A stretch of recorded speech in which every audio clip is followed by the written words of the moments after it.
मदन जी, मैं क्या कहती हूँ, ये मिट्टी के मटके बनाने में अब कोई फायदा नहीं रह गया है। हाँ मालती, ठीक कहती हो। मैं भी यही सोच रहा था। पूरा दिन इन्हें लेकर बैठा रहता हूँ। मुश्किल से 2-3 ग्राहक आते हैं, वो भी बस देख परख कर चले जाते हैं।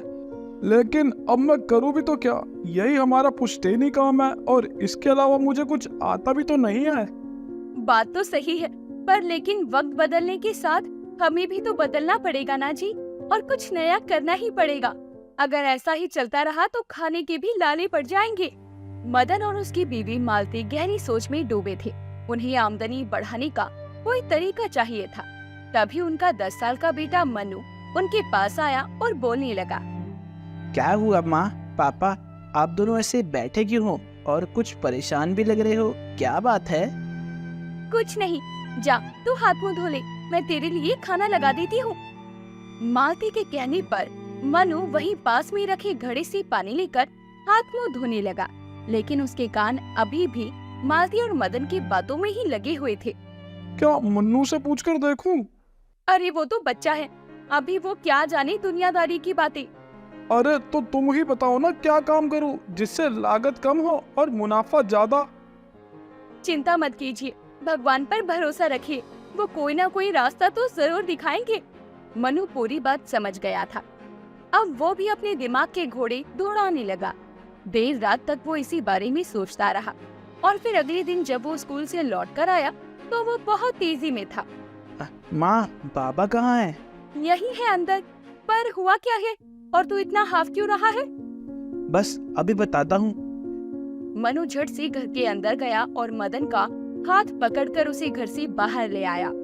बाबा, माँ, आप दोनों गुस्सा मत करना, पर मैंने कुछ सोचा है। किस बारे में बेटा? बाबा, वो कल मैंने आपकी और माँ की सारी बातें सुन ली थी। अब मेरे पास एक आइडिया है, अगर आपको अच्छा लगे तो बताऊं? चल जाकर अपना काम कर। बड़ा आया आइडिया देने वाला। हो गया तेरा, चुप हो जा, बहुत बोलता है। अरे मालती, उसे कहने दो। कहो बेटा, क्या कहना चाहते हो? बाबा, मेरे स्कूल के सामने ना एक अंकल अपना ठेला लगाते हैं। वो फिश पकौड़े और फिश कड़ी बनाकर बेचते हैं। मैंने देखा है उनके ठेले पर हमेशा भीड़ लगी रहती है। अगर आप भी उनकी तरह। क्या आप भी? वो बच्चा है, पर आप तो समझदार हैं। मछली का ठेला लगाना कोई मजाक है क्या? अरे इतनी सारी मछली खरीदने के लिए पैसे कहाँ से लाओगी? अरे रुको मालती, वैसे मन्नू की बात गलत भी तो नहीं है।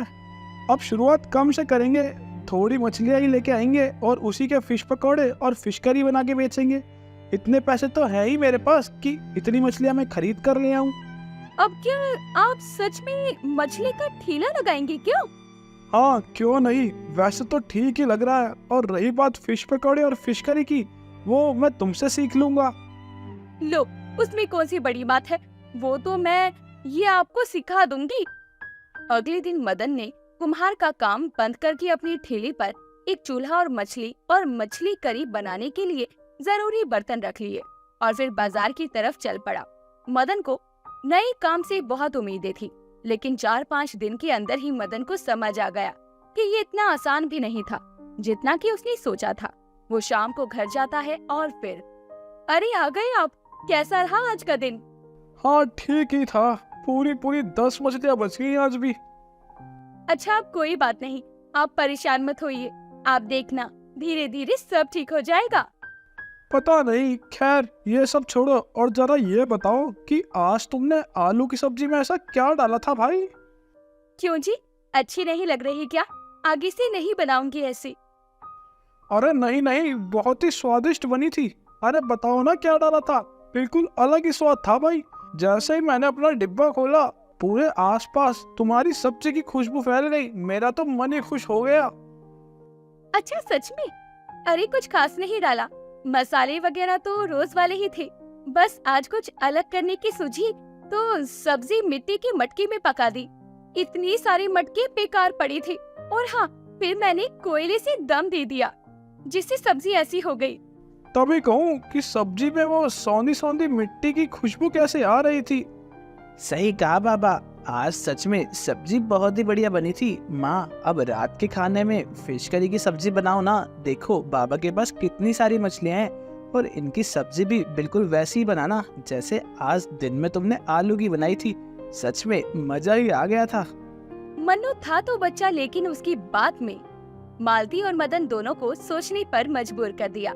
मालती ने फौरन एक मिट्टी के मटके को धोया और उधर मदन ने जल्दी से सारे मसाले पीसकर तैयार कर दिए। मनु ने भी फिश करी बनाने में पूरी मदद की और फिर खाने के वक्त बाबा, आहा आहा, सच में मालती, ये फिश करी तो बड़ी कमाल की बनी है। अरे सच में क्या कमाल कर दिया तुमने, जी करता है तुम्हारा तो हाथ चूम लूं। अच्छा पिताजी, पर आइडिया तो मेरा था ना, मेरा भी तो माथा चूमो ना। मनु की इस बात पर सब हंसते हैं और इसके बाद फिर कभी परिवार के लोगों को उदास होने की नौबत नहीं आई। मालती की मटके वाली फिश करी ने सच में कमाल कर दिया।